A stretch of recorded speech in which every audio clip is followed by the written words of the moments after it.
नमस्कार साथियों। हो गई है पीर पर्वत सी पिघलनी चाहिए, इस हिमालय से कोई गंगा निकलनी चाहिए। हरी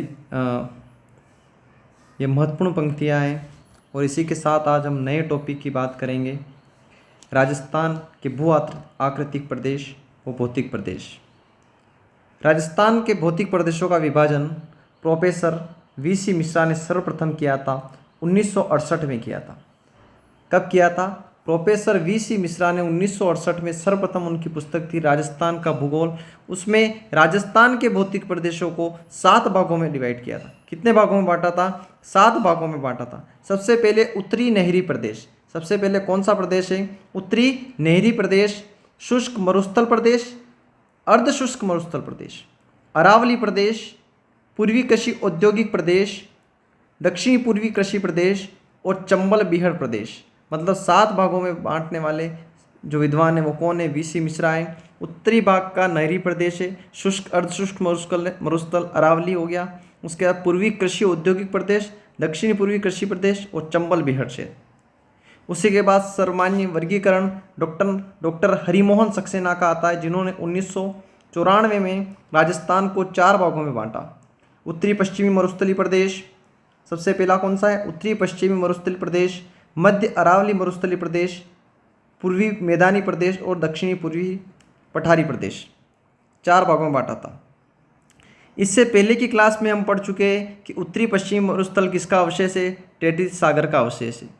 मध्य अरावली प्रदेश गोंडवाना लैंड का अवशेष है। उसी प्रकार से पूर्वी मैदानी प्रदेश टेथिस सागर का अवशेष है और दक्षिणी पूर्वी पठारी प्रदेश ये फिर किसका है? ये फिर किसका प्रदेश है? ये गोंडवाना लैंड का अवशेष है। ठीक है, इस प्रकार से मैंने आपको ट्रिक भी बताई थी उस दिन, TGTG, टेथिस सागर, गोंडवाना लैंड, टेथिस सागर और गोंडवाना लैंड। सबसे पहले हम आज बात करेंगे उत्तरी पश्चिमी मरुस्थल प्रदेश। किसकी बात करेंगे हम? उत्तरी पश्चिमी मरुस्थलीय प्रदेश।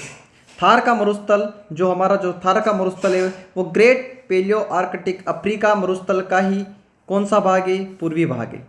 अफ्रीका मरुस्थल का कौन सा भाग है? अफ्रीका मरुस्थल का पूर्वी भाग है। हमें क्या ध्यान रखना है कि ग्रेट पेलियो आर्कटिक अफ्रीका मरुस्थल का पूर्वी भाग ही हमारा थार का मरुस्थल है। ये सबसे युवा है, ये सबसे युवा मरुस्थल है, सबसे धनी मरुस्थल है और सर्वाधिक आबादी वाला मरुस्थल है, सर्वाधिक जैव विविधता वाला मरुस्थल है।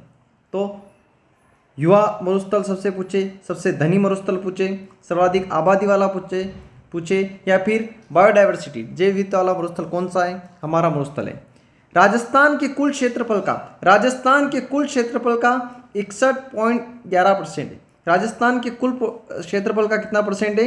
61.11% इसका भाग जो मरुस्थल प्रदेश है। लेकिन इसरो की रिपोर्ट की अगर मैं बात करूं, इसरो की रिपोर्ट के अनुसार 67% है। इसरो की रिपोर्ट के अनुसार कैसा है? 60-70% है। राजस्थान के मरुस्थल का ढाल किस ओर है? राजस्थान के मरुस्थल का ढाल है उत्तर पूर्व से दक्षिण पश्चिम, उत्तर पूर्व से दक्षिण पश्चिम। इस प्रकार से राजस्थान के मरुस्थल का ढाल है, उत्तर पूर्व से दक्षिण पश्चिम राजस्थान के मरुस्थल का ढाल है। राजस्थान के मरुस्थल की लंबाई है 640 किलोमीटर और चौड़ाई है जो 300 किलोमीटर। मतलब हमारे मरुस्थल की लंबाई अधिक है और चौड़ाई कम है। चौड़ाई से दुगनी हमारी क्या है? लंबाई है। 640 किलोमीटर लंबाई है और 300 किलोमीटर चौड़ा है। अब इसका अक्षांशीय विस्तार कितना है? इसका अक्षांशीय विस्तार है 25 डिग्री नॉर्थ लैटिट्यूड से 30 डिग्री 12। 25 डिग्री नॉर्थ लैटिट्यूड से कितना है? 30 डिग्री 12 इसका क्या है? अक्षांशीय विस्तार है। उसी प्रकार से 69 डिग्री पूर्वी देशांतर से 75 डिग्री 45 जो पूर्वी देशांतर है इसका क्या है? देशांतरी विस्तार है। तो 25 से 30 डिग्री 12, 69 30 से 75 45, 69 30 से 75 45 इसका देशांतरी विस्तार है। अब हम जानते हैं राजस्थान के मरुस्थल का विस्तार हमने जाना, इसकी लंबाई जानी, इसकी चौड़ाई जानी, लेकिन ये कितने संभागों में, ये कितने जिलों में? तो राजस्थान का मरुस्थल 4 संभागों में अवस्थित है। राजस्थान का मरुस्थल 4 संभागों में अवस्थित है और 16 जिले, 4 संभाग और 16 जिले। 4 का पहाड़ा 4 बार बोलो 16 आ जाते हैं वैसे भी। तो 4 संभाग कौन कौन से? उत्तरी पश्चिमी जो जिले, सबसे पहले बीकानेर मरुस्थल बीकानेर जो जिला है ना, बीकानेर जो जिला है, बीकानेर संभाग, बीकानेर जो संभाग है, इसके चारों जिले मरुस्थल की श्रेणी में आते हैं। उसके बाद है जोधपुर, उसके बाद कौन सा है, जोधपुर, अजमेर, अजमेर के 3 जिले आते हैं और जयपुर के 2 जिले आते हैं। बीकानेर, श्रीगंगानगर, हनुमानगढ़, चूरू। जोधपुर, जोधपुर के बाद जैसलमेर, बाड़मेर, जैसलमेर, बाड़मेर, जालोर, पाली, बालोतरा, फलौदी। जोधपुर, जैसलमेर, बाड़मेर, जालोर, पाली, बालोतरा, फलौदी। अजमेर, अजमेर से 3 जिले, अजमेर से 3 जिले, ब्यावर, नागौर, डिडवाना, कुचामन, ब्यावर, नागौर, डिडवाना, कुचामन। लेकिन हमें ध्यान रखना है, अजमेर जो जिले के रूप में मरुस्थल में अवस्थित नहीं, अजमेर जो जिला है, अजमेर जिला अरावली का पार्ट है, संभाग के रूप में ये मरुस्थल में अवस्थित है, यह हमें ध्यान रखना। उसी प्रकार से जयपुर भी जिले के रूप में नहीं है, संभाग के रूप में अवस्थित है। जयपुर के 2 जिले, जयपुर के 2 जिले झुंझुनू सीकर। अजमेर के 3 जिले, ब्यावर, नागौर, डिडवाना, कुचामन, ब्यावर, नागौर, डिडवाना, कुचामन, ये हमें ध्यान रखना है। मरुस्थल का क्षेत्रफल कितना है? मरुस्थल का क्षेत्रफल है 2,38,254 वर्ग किलोमीटर। लेकिन आपको सामान्य वर्गीकरण याद रखना ही है। 1,75,000 वर्ग किलोमीटर HM सक्सेना के अनुसार 61.11% भाग पर 40% जनसंख्या अवस्थित है। 61.11% भाग पर 40% जनसंख्या अवस्थित है। और ईश्वरी प्रसाद ने इसको रुक्ष प्रदेश कहा, ईश्वरी प्रसाद ने इसको रुक्ष प्रदेश कहा। और चीनी यात्री हेनसांग ने इसको गुर्जराता प्रदेश कहा। चीनी यात्री हेनसांग ने इसको क्या कहा? गुर्जराता प्रदेश का रुक्ष प्रदेश ईश्वरी प्रसाद, हेनसांग गुजराता प्रदेश। यहाँ पर वनस्पति है जो मरुद्भिद वनस्पति पाई जाती है। यहाँ पर सर्वाधिक मात्रा में हमें खनिज, अधात्विक खनिज और ऊर्जा खनिज देखने को मिलते हैं। यहाँ पर हमें अधात्विक खनिज और ऊर्जा खनिज देखने को मिलते हैं। मरुस्थल में यहाँ की जो मृदा वो रेतीली मृदा है। कैसी मृदा है? रेतीली। बालू के टीले हमें चारों ओर देखने को मिलते हैं। बालू के टीले यहाँ पर देखने को मिलते हैं। मरुस्थल की महत्वपूर्ण नदी लूणी नदी है। और यहाँ की जलवायु शुष्क और अर्धशुष्क। जलवायु कैसी है? शुष्क और अर्धशुष्क। तो एक बात हमें ध्यान रखनी है कि इसका क्षेत्रफल 1,75,000, 61.11% भाग पर 40% जनसंख्या निवास करती है। यहाँ की वनस्पति मरुद्भिद है। यहाँ पर खनिज अधात्विक, खनिज कैसे? अधात्विक और ऊर्जा खनिज। मृदा यहाँ पर रेतीली है। जलवायु शुष्क और अर्धशुष्क दोनों है। लूणी नदी यहाँ की महत्वपूर्ण नदी है। ईश्वरी प्रसाद ने इसको रुक्ष प्रदेश कहा है। चीनी यात्री हेनसांग ने इसको गुजराता प्रदेश कहा है। यह हमें ध्यान रखना है। बीकानेर संभाग के चारों जिले इसमें अवस्थित हैं। जोधपुर संभाग के इसमें भी जिले अवस्थित है। जोधपुर, जैसलमेर, बाड़मेर, जालोर, पाली, बालोतरा, फलौदी। अजमेर स्वयं जिले के रूप में अवस्थित नहीं, लेकिन इसके जो संभाग के रूप में अवस्थित है, ब्यावर, नागौर, डिडवाना, कुचामन। जयपुर के 2 जिले झुंझुनू सीकर।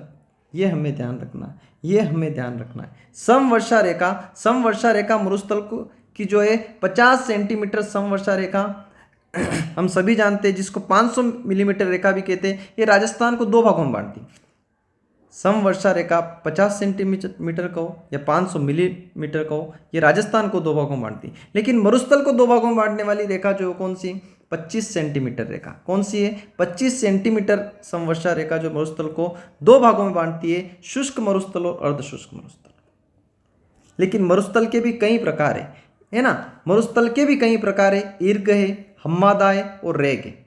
ईर्ग तो पूर्णतः रेतीला मरुस्थल, उसको हम ईर्ग कहेंगे। चट्टानी भाग, मरुस्थल के चट्टानी भाग को हम हम्मादा कहते हैं। और मिश्रित, जहाँ रेती भूमि भी मिलती है हमें, जहाँ चट्टानी भाग भी मिलता है, उसको हम रेग कहते हैं। क्या कहते हैं? रेग। ईर्ग सर्वाधिक, रेतीला सर्वाधिक भाग ईर्ग मरुस्थल में जैसलमेर को देखने को मिलते हैं। हम्मादा वाला पार्ट पोखरण है, फलौदी है, बालोतरा है यहाँ पर। और रेग जो है, रेग वाला जो मरुस्थल हमें बाड़मेर, जालोर, झुंझुनू सीकर। बाड़मेर, जालोर, झुंझुनू सीकर 2 जिले दक्षिणी पश्चिमी, 2 जिले उत्तरी पूर्वी, झुंझुनू सीकर। रेग वाला हमें ध्यान रखना है। मरुस्थल के 3 प्रकार है। ईर्ग रेतीला, हम्मादा चट्टानी और रेग मिश्रित। ईर्ग जैसलमेर, हम्मादा पोखरण, फलौदी, बालोतरा। रेग पूछे बालोतरा जालोर और झुंझुनू सीकर। ये थी मरुस्थल की सामान्य जानकारी। हम सभी जानते हैं मरुस्थल को 2 भागों में बांटने का काम 25 सेंटीमीटर समवर्षा रेखा करती है। लेकिन पूरे राजस्थान को 2 भागों में बांटने का कार्य कौन करता है? पूरे राजस्थान को 2 भागों में बांटने का कार्य करती कौन सी रेखा करती? 50 सेंटीमीटर रेखा। कहीं कहीं ये 40 सेंटीमीटर समवर्षीय रेखा भी लिखा हुआ आता है जो राजस्थान को 2 भागों में बांटती। अब हम मरुस्थल की बात करेंगे तो मरुस्थल 2 भागों में बांटा गया। एक तो है शुष्क मरुस्थल, एक तो है शुष्क मरुस्थल। एक कैसा मरुस्थल है? शुष्क मरुस्थल है। और एक है अर्ध शुष्क मरुस्थल। अर्ध शुष्क मरुस्थल और शुष्क मरुस्थल। शुष्क मरुस्थल को फिर 2 भागों में बांटा गया। बालू का स्तूप युक्त प्रदेश, ऐसा भाग जहां पर बालू के टीले हमें ज़्यादा मिलते हैं, जहां पर बालू के टीले ही टीले दिखाई देते हैं। तो शुष्क मरुस्थल में भी बालू का स्तूप युक्त प्रदेश का जो भाग है वो 58.50%। और एक भाग है वो शुष्क मरुस्थल का कौन सा है? बालू का स्तूप मुक्त प्रदेश। ये मुक्त प्रदेश कम है, युक्त प्रदेश ज़्यादा है। युक्त 58-50 है, मुक्त प्रदेश 41-50। मुक्त प्रदेश क्या है? 41-50। सर्वाधिक बालू का स्तूप युक्त प्रदेश वाला जो जिला है ना, जो बालू का स्तूप हमें जैसलमेर में देखने को मिलते हैं। ओके, और बालू का स्तूप मुक्त प्रदेश सर्वाधिक हमें फलोदी में देखने को मिलते हैं। कहाँ पर देखने को मिलते हैं? अब शुष्क मरुस्थल वास्तव में कितने जिले? 3 जिले सीमाओं के याद रखो, 3 जिले सीमाओं के याद रखो। बीकानेर, जैसलमेर, बाड़मेर। बीकानेर, जैसलमेर, बाड़मेर, और एक फलोदी नया जिला, वो भी इसमें याद रखो।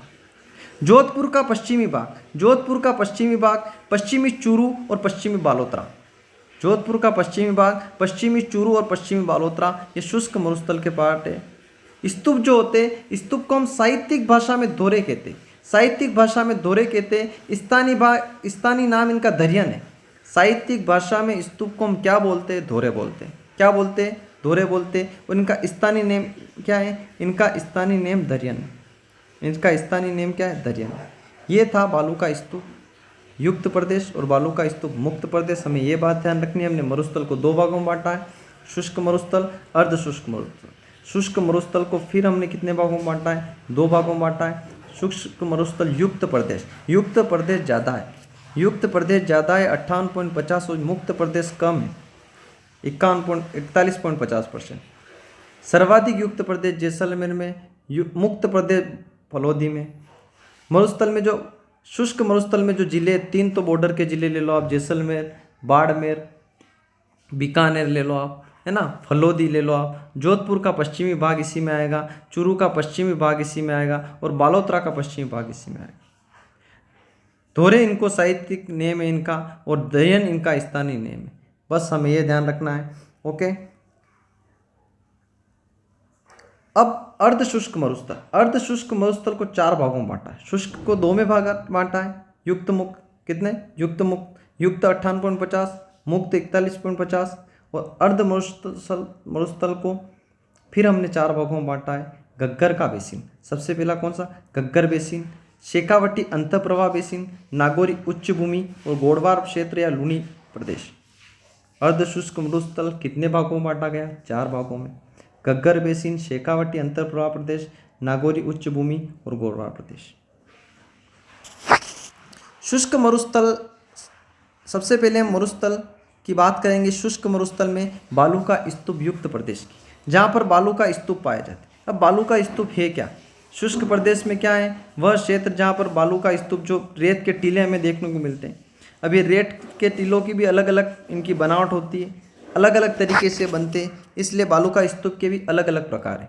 सभी प्रकार के हमें बालू का स्तूप फलोदी में मिलते हैं, सभी प्रकार के बालू का स्तूप हमें फलोदी में मिलते हैं। लेकिन आपसे ये पूछा जाए कि सर्वाधिक बालू का स्तूप कहाँ है?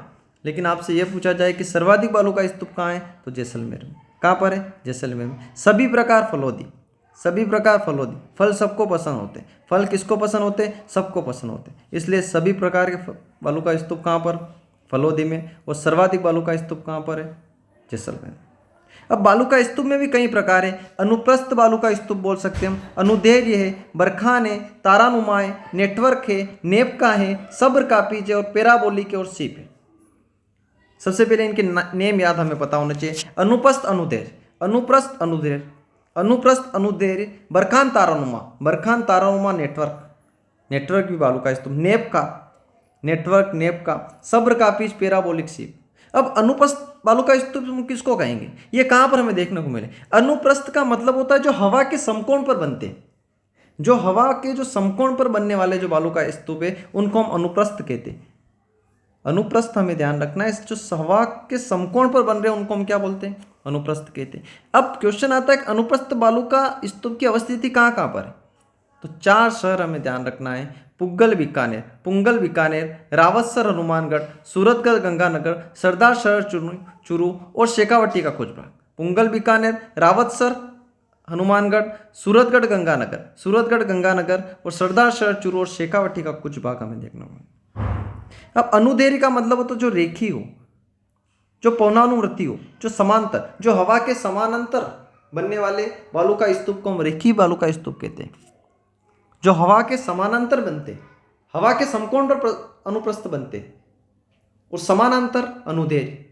रेड क्लिप के सारे जितने भी बालू का स्तूप बनते हैं, है ना, जिसमें फलोदी वाला पार्ट इसमें आता है, बाड़मेर वाला पार्ट इसमें आता है, रेड क्लिप के सारे, है ना, जैसलमेर का रामगढ़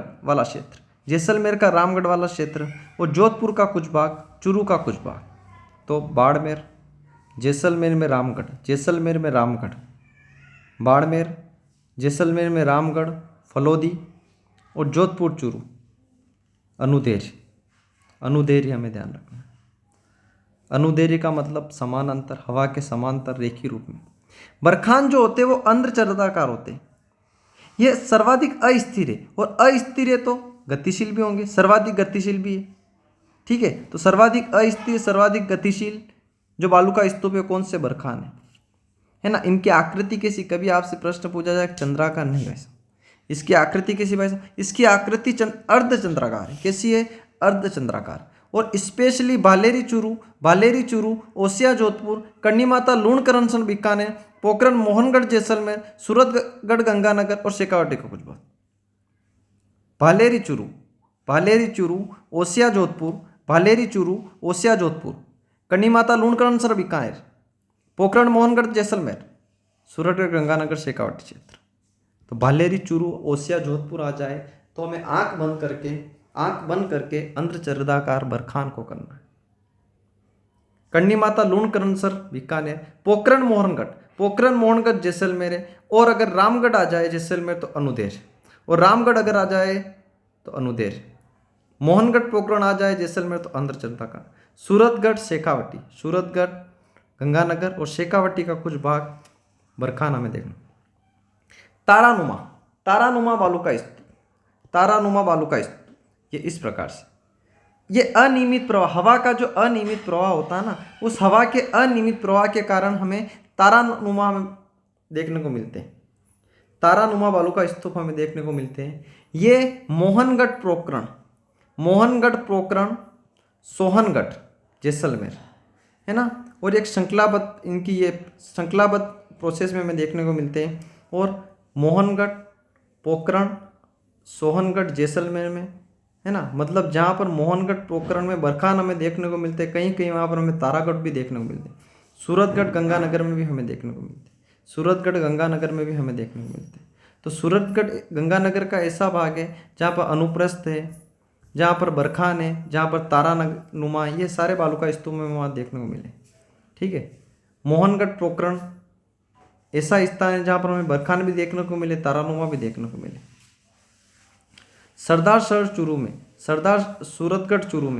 सूरतगढ़ गंगानगर में अनुप्रस्थ और तारानुमा हमें देखने को मिले। नेटवर्क सबसे बढ़िया ध्यान रखना, नेटवर्क सीमा पे आता है तो हरियाणा की सीमा से लगने वाले जितने भी हमारे जो पार्ट है वहाँ पर हमें हरियाणा की सीमावर्ती जिला में नेटवर्क बालू का स्तूप हमें देखने को मिलता है।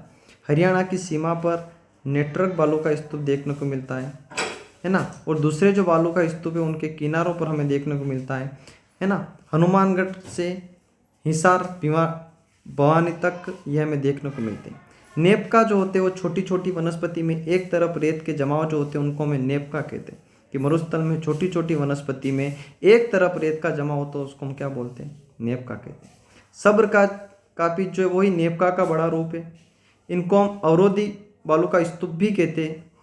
ओके, इनको हम अवरोधी बालू का स्तूप भी कहते हैं। नेपका का बड़ा रूप, जो छोटी छोटी वनस्पति थोड़ी बड़ी हो जाती है उनको हम सब्र कापिच कहते हैं। और सब्र कापिच बूढ़ा पुष्कर, नाग पहाड़, जोबनेर की पहाड़ी जयपुर, नाग पहाड़ अजमेर, बूढ़ा पुष्कर, हर्ष पर्वत, सीकर कुचामन, ये पार्ट सब्र का पिच का है, ये पार्ट सब्र का पिच का है। बरखान पूरे पूर्वी राजस्थान, उत्तरी पूर्वी क्षेत्र में नेटवर्क बालू का स्तूप हमें ध्यान रखना है। सब्र का पिच हमें ध्यान रखना है। मध्य वाला पार्ट नाग पहाड़ है, पुष्कर है, जोबनेर पहाड़ी, जयपुर वाली है, हर्ष पर्वत है, सीकर कुचामन है ना। रेड क्लिप के सारे आपसे पूछे कौन से बालू का स्तूप बनते हैं, तो रेड क्लिप के सारे अनुदैर्य करना। क्या करना?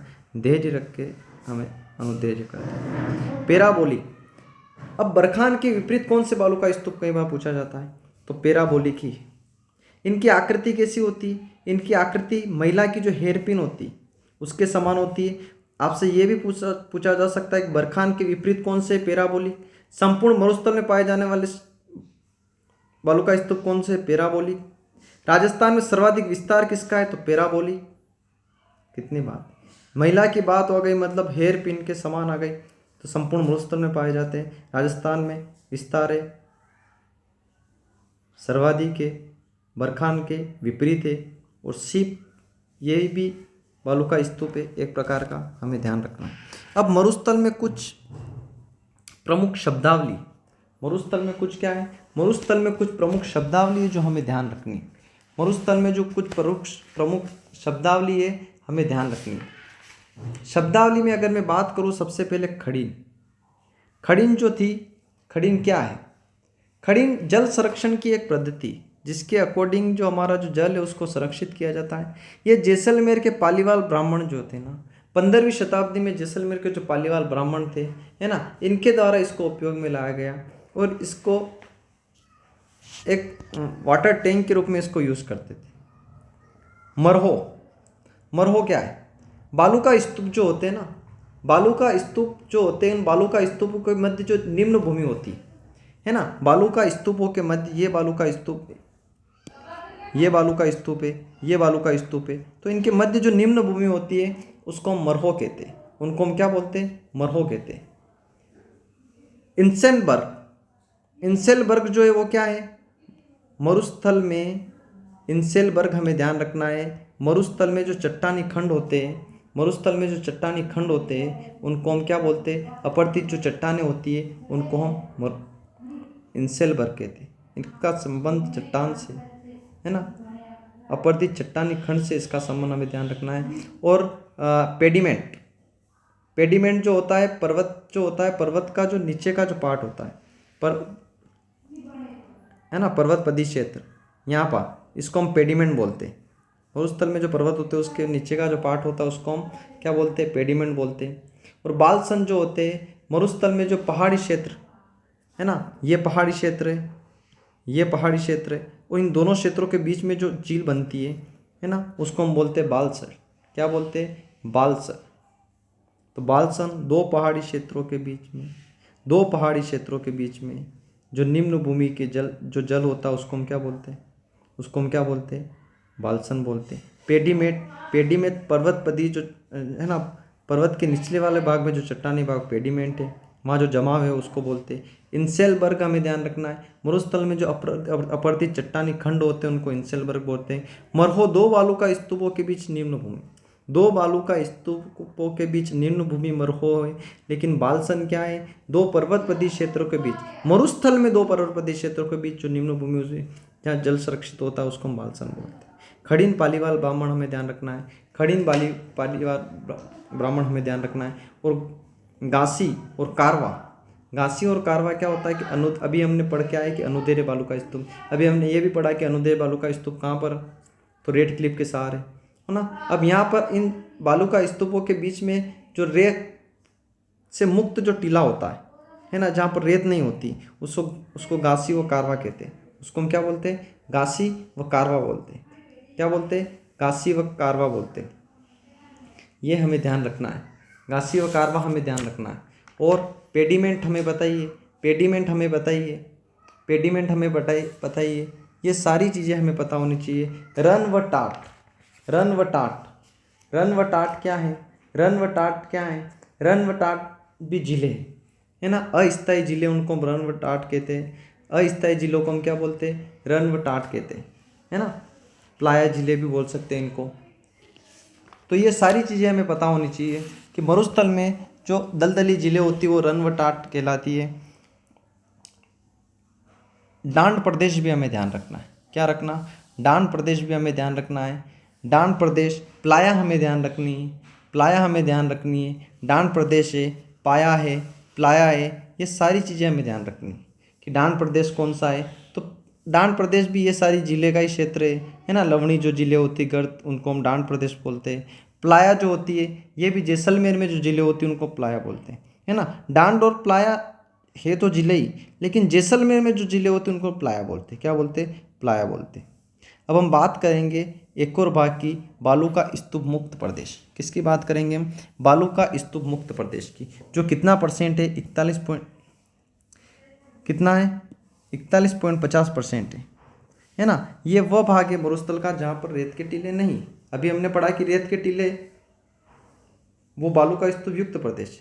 तो ये कैसा है? यहाँ पर हमें क्या, बालू का स्तूप युक्त प्रदेश में अवसादी चट्टे, परतदार चट्टे मिलते। हमको ही पता है चट्टानें 3 प्रकार की होती हैं, आग्नेय चट्टानें, अवसादी चट्टानें और परतदार चट्टानें, है ना। तो मरुस्थल का वह भाग जहाँ पर अवसादी और परतदार चट्टानें पाई जाती है उसको हम क्या बोलते हैं? उसको हम अर्धशुष्क मरुस्थल प्रदेश कहते हैं। तो ये जो चट्टानें जो होती है ये चट्टानें टर्शरी काल से लेकर प्लीस्टोसिन काल तक की। आपसे ये भी पूछा सकता है कि अर्धशुष्क मरुस्थल में जो चट्टान है उनका कालक्रम बताइए। तो टर्शरी काल से लेकर प्लीस्टोसिन काल तक यहाँ पर चट्टानें। अब इस क्षेत्र की अर्धशुष्क मरुस्थल जो इस क्षेत्र ये बालू का स्तूप मुक्त प्रदेश, इस क्षेत्र की विशेषता क्या है? इसमें हमें खनिज तेल ज़्यादा मिलेंगे। यहाँ पर प्राकृतिक गैस, कोयला, इन सभी के भंडार आपको देखने को मिले। तो राजस्थान का ऐसा प्रदेश जहाँ पर खनिज तेल, प्राकृतिक गैस और कोयला आदि के भंडार है। कौन सा है? बालू का स्तूप मुक्त प्रदेश। ये कैसा प्रदेश है? यहाँ पर अवसादी व परतदार चट्टानों की उपस्थिति है, ये हमें ध्यान रखना है। और इस क्षेत्र की अगर मैं बात करूँ तो और कोई किसके भंडार है? यहाँ पर हमें ग्रेनाइट की पहाड़ियाँ मिलती है। एक बार और ध्यान है, किसकी पहाड़ियाँ मिलती है? ग्रेनाइट की पहाड़ियाँ मिलती है। सैंडस्टोन हमें देखने को मिलते हैं। चूना पत्थर है, यहाँ पर इनके भंडार हमें देखने को मिलते हैं। तो ये सारा क्षेत्र बालू का स्तूप मुक्त प्रदेश का है। तो बालू का स्तूप मुक्त प्रदेश है। 3 चीज़ें हमारे दिमाग में होनी चाहिए कि एक तो यहाँ पर रेत के टीले नहीं है, जो क्या नहीं है? एक तो यहाँ पर रेत के टीले नहीं है, दूसरा यहाँ पर अवसादी परतदार चट्टानों की उपस्थिति है। इसका जो यहाँ पर की जो चट्टान है इसका काल जो टर्शरी काल से प्लीस्टोसिन काल है। यहाँ पर खनिज, प्राकृतिक गैस, कोयला, ग्रेनाइट, सैंडस्टोन, चूना पत्थर सभी के भंडार। अब इसी में कुछ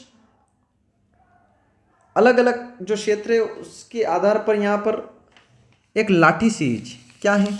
लाठी सीरीज है।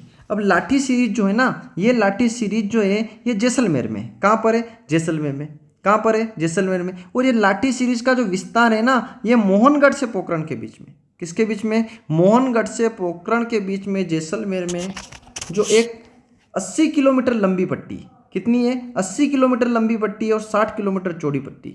और ये भाई साहब भूगर्भीय जल की पट्टी, जिसको हमने क्या कह दिया? लाठी सीरीज कर दिया। तो ये बात हमें ध्यान रखनी है कि जब हम मोहनगढ़ से पोखरण जाते हैं तो 80 किलोमीटर एक लंबी पट्टी है, उसकी चौड़ाई 60 किलोमीटर है, वो एक भूगर्भीय जल पट्टी है। उसको हमने क्या नेम दिया है? उसको हमने लाठी सीरीज नेम दिया। और यहाँ पर सबसे महत्वपूर्ण बात सेवण घास है। और ये लाठी सीरीज गोड़ावन जो पक्षी है उसकी शरण स्थली। अब इस लाठी सीरीज को किसने खोजा? इसको खोजा काजरी के वैज्ञानिकों ने। और कब खोजा? 2007 में खोजा। बस इतना याद रखना है कि बालू का स्तूप मुक्त प्रदेश में एक लाठी सीरीज है, वो 80 किलोमीटर लंबी है, 60 किलोमीटर चौड़ी है। ये काय की पट्टी है भाई साहब? ये जल की पट्टी। काय की पट्टी है? जल की। कैसी पट्टी है? भू सतह पर भूगर्भिक जल की पट्टी है। और यहाँ पर काजरी के वैज्ञानिकों ने 2007 में इसको खोजा, अस्तित्व में आई। इतना हमें ध्यान रखना। अब यहाँ पर एक चांदल नलकूप है जो जैसलमेर में, इसको हम थार का गढ़ा कहते हैं। एक बाटाडू का कूड़ा है, जो बस से बाटाडू बाड़मेर में, इसको हम रेगिस्तान का जलमहल कहते हैं।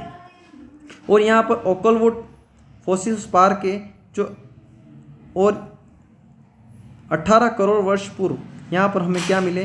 18 करोड़ वर्ष पूर्व के कास्ट लकड़ी के जीवाश्म के प्रमाण हमें देखने को मिलते हैं। जैसलमेर में ही सम गाँव कैसा है? वनस्पति रहित सम गाँव है। और यहीं पर इसी प्रदेश में हमें पीवड़ा सांप देखने को मिलता है, जो विषैला सांप है, जहरीला सांप है। ये था पूरा मरुस्थल। और ये इसको मैप के अकॉर्डिंग हम समझने का प्रयास करेंगे। अरावली प्रदेश हम सभी जानते हैं, सबसे पहले 4 भागों में हरिमोहन सक्सेना ने 1994 में मरुस्थल को 4 भागों में बांटा। वीएन मिश्रा ने 7 भागों में बांटा। सर्वमान्य हरिमोहन सक्सेना का था, जिसने 4 भागों में बांटा, मरुस्थल वाला पार्ट है ना, उसके बाद अरावली वाला पार्ट, मैदान वाला पार्ट और हावर्ती वाला पार्ट। और मरुस्थल का 61% 11 भाग पर 40% जनसंख्या है। इसके मैदान की 23% भाग पर 39% जनसंख्या है। अरावली 9% भाग पर 10% जनसंख्या है। हाड़ौती 6.89% भाग पर 11%। और ये है हमारा पूरा मरुस्थली प्रदेश। ये मरुस्थली प्रदेश, ये पूरा मरुस्थली प्रदेश है। ये मरुस्थली शुष्क प्रदेश है और अर्ध शुष्क प्रदेश है। इसी शुष्क और अर्ध शुष्क मरुस्थल में अगर मैं बात करूँ तो शुष्क मरुस्थल को हमने फिर 2 भागों में बांटा था, बालुका प्रदेश, मुक्त प्रदेश और युक्त प्रदेश। ये वाला पार्ट जो है ये मुक्त प्रदेश का है। फिर हमने अर्ध शुष्क मरुस्थल को 4 भागों में बांटा। ये फर्स्ट घग्गर का मैदान, शेखावटी प्रदेश जो अंतःप्रवाह के नाम से भी जानते हैं, नागौरी उच्च भूमि, लूनी बेसिन या गोडवार प्रदेश। ये 4 भाग हम अब पढ़ने वाले, जो किसका भाग है, किसका भाग है, अर्ध शुष्क मरुस्थल का पार्ट। आपको ये पता होना चाहिए कि मरुस्थल को कितने भागों में बांटा, शुष्क और अर्ध शुष्क। शुष्क मरुस्थल को फिर कितने भागों में बांटा, 2 भागों में, मुक्त और युक्त। युक्त कितना है 98.50, तो मुक्त कितना है 1850, तो युक्त कितना है, युक्त 58.50 है, तो मुक्त 41.50 है, हमें ध्यान रखना है, ठीक है। अर्धशुष्क मरुस्थल को 4 भागों में बांटा है। घग्गर का मैदान, शेखावटी प्रदेश जिसको अंतःप्रवाह के नाम से जानते हैं, नागौरी भूमि, उच्च भूमि और लूनी बेसिन। इन 4 को हम भी 2 मिनट में समझने वाले डायग्राम के माध्यम से। किसके माध्यम से, डायग्राम के माध्यम से। ये सबसे पहले हम बात करेंगे किसकी बात करेंगे, घग्गर बेसिन की। उसके बाद हम बात करेंगे अंतःप्रवाह प्रदेश की। वीडियो लंबा बन रहा है लेकिन संपूर्ण जानकारी है। घग्गर बेसिन जिसको हरित घाटी प्रदेश बोलते हैं, क्या बोलते हैं, हरित घाटी प्रदेश कहते हैं। घग्गर बेसिन मुख्यतः गंगानगर हनुमानगढ़ का पार्ट है, ओके। और घग्गर प्रवाह बेसिन जो है ना, घग्गर की जो उपजाऊ मिट्टी थी उससे बना है पार्ट है। घग्गर की जो उपजाऊ जो मिट्टी थी उसके द्वारा बहा कर लाई गई जो मिट्टी थी, उसी के द्वारा घग्गर बेसिन बना है। उसी के द्वारा क्या बना है, घग्गर बेसिन बना है, ओके। घग्गर बेसिन में जो ये जो नदी बहती है, इसके पार्ट को हम नाली या पाट कहते हैं, है ना। इसके प्रवाह क्षेत्र को नाली या पाट कहते हैं, है ना। और इसके जो घग्गर बेसिन में जो उपजाऊ क्षेत्र है, घग्गर बेसिन में जो उपजाऊ क्षेत्र उससे काठी या बग्गी कहते हैं। घग्गर बेसिन के प्रवाह क्षेत्र को नाली बोलते हैं, घग्गर नदी में के प्रवाह क्षेत्र को क्या बोलते हैं, नाली व पाट बोलते हैं। यहाँ उपजाऊ क्षेत्र को काठी व बग्गी कहते हैं, ओके। और इस क्षेत्र को हम अनाज व धान का कटोरा कहते हैं। और यहाँ पर कभी कभी वर्षा ऋतु में बाढ़ आ जाती है, जिससे सेम की समस्या उत्पन्न हो जाती है। यह घग्गर प्रदेश। अंतःप्रवाह प्रदेश और बांगर प्रदेश, अंतःप्रवाह प्रदेश और बांगर प्रदेश, चूरू, झुंझुनू, सीकर, शेखावटी और अभी नया जिला बना रिडवाना कुचामन का कुछ पार्ट। यहाँ पर मुख्य रूप से कोई नदी नहीं है, लेकिन यहाँ पर 3-4 नदियाँ हैं। कांदली है, मेघा है, रूपनगढ़ है, जो कि छोटे छोटे भागों में वहीं पर बहती है ना। कांतली नदी के प्रवाह क्षेत्र को हम क्या बोलते हैं, तुरावटी बोलते हैं। यहाँ पर कुछ शब्दावली हमें ध्यान रखनी। क्या अर्ध शुष्क मरुस्थल में सर, जैसे बहुत सर है, जोहड़ है, नाड़ा है, बीड़ है, ये क्या है, ये वहाँ की शब्दावलियाँ हैं। सर बोलते हैं रेत के टीलों के बीच में जो जल का क्षेत्र होता है उसे क्या बोलते हैं, सर बोलते हैं। वहाँ पर क्या बोलते हैं, सर बोलते हैं। रेत के टीलों के बीच का क्षेत्र। शेखावटी प्रदेश में, अंतःप्रवाह प्रदेश में जो कच्चे कुएं उनको जोहड़ बोलते हैं, है ना। और पक्के कुएं उनको नाड़ा बोलते हैं। और जोहड़ का जो गहरी भाग होता है उसको हम चोबी बोलते हैं। जोड़ का जो गहरा भाग उसको हम चोबी बोलते हैं, है ना। पक्के कुएं शेखावटी क्षेत्र में नाड़ा, कच्चे कुएं जोहड़। सर क्या है, मरुस्थलीय क्षेत्र में जो भूमि में जल की पट्टी है ना, छोटी छोटी जो जल की पट्टियाँ होती है उसको हम क्या बोलते हैं, उसको हम सर बोलते हैं, है ना। रेत के टीलों के बीच में जल का क्षेत्र, सर। बीड़ क्या है, बीड़ यहाँ पर घास के मैदान है, ओके, यहाँ बहुत सारे रण हैं, जैसे कि पनिहारा रण चूरू में है, डेगाना नागौर में, ताल छापर चूरू में। ये है अंतर्प्रवास क्षेत्र। अब है तीसरा प्रदेश हमारा अधिसूचित प्रदेश नागौरी उच्च भूमि। ये इसकी अवस्थिति नागौर और डिडवाना कुचामन में। ये भाग रेतीला है, बंजर है और निम्न गर्त का है। इसकी समुद्र तल से ऊंचाई 300 से 500 मीटर इतनी है, 300 से 500 मीटर। इस प्रदेश की महत्वपूर्ण विशेषता यहाँ पर एक कुबर पट्टी पाई जाती है। कुबर पट्टी जायल नागौर से पुष्कर तक पाई जाती है ना। और कुबर पट्टी कहाँ, जायल नागौर से पुष्कर तक पाई जाती है, यह हमें ध्यान रखना है। और यहाँ पर क्या होता है, यहाँ पर वाष्पीकरण के कारण जो नमक है ना, सोडियम फॉर्म में हमें मिलता है, नमक के जमा है ना से मिलता है। फ्लोराइड युक्त पट्टी है यहाँ पर। और यहाँ पर इस पट्टी में जो रहने वाले रोग है उनको फ्लोरोसिस रोग होता है। कौन सा होता है, फ्लोरोसिस रोग होता है। और इस फ्लोराइड या सेम की समस्या से सर्वाधिक प्रभावित जो तहसील है मकराना है, और गांव जो है आसरवा गांव है। लूनी बेसिन जिस प्रवास क्षेत्र को नेहड़ बोलते हैं हम।